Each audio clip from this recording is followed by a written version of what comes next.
Hello there. According to a poll out last night, the Tories are making more gains over the Labour Party and the Liberal Democrats.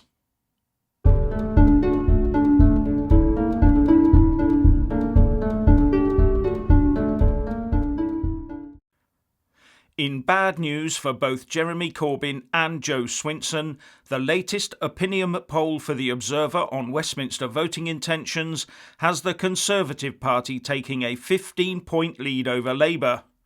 Boris Johnson will be smiling.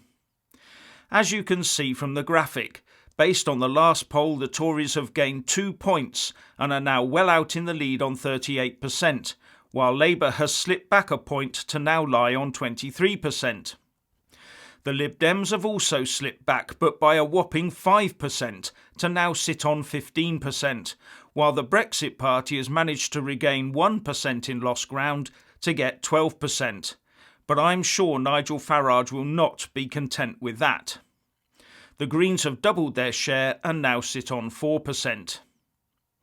And while Boris continues to drive towards Brexit, the Remainers and opposition parties still can't get their stuff in the same sock.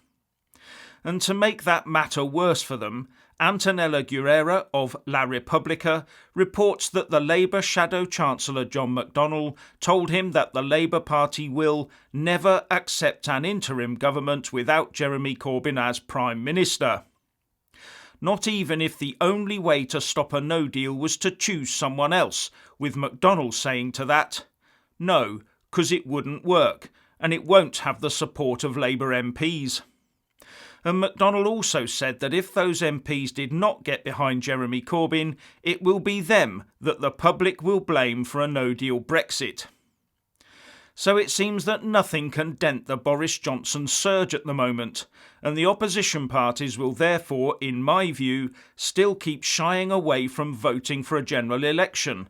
And remember that it would take 434 of them to actively vote for an election under the Fixed Term Parliament Act.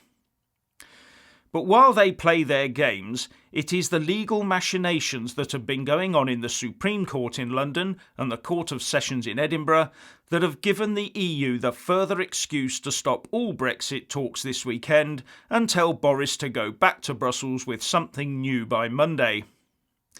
But for his part, Boris Johnson has written in a couple of newspapers today, and he starts his piece in The Sun with the words, "After decades of campaigning, 3 years of arguments, and seemingly endless months of pointless delay, it is now just 25 days until the UK's membership of the EU ends. We will be packing our bags and walking out on October the 31st. The only question is whether Brussels cheerily waves us off with a mutually agreeable deal, or whether we will be forced to head off on our own."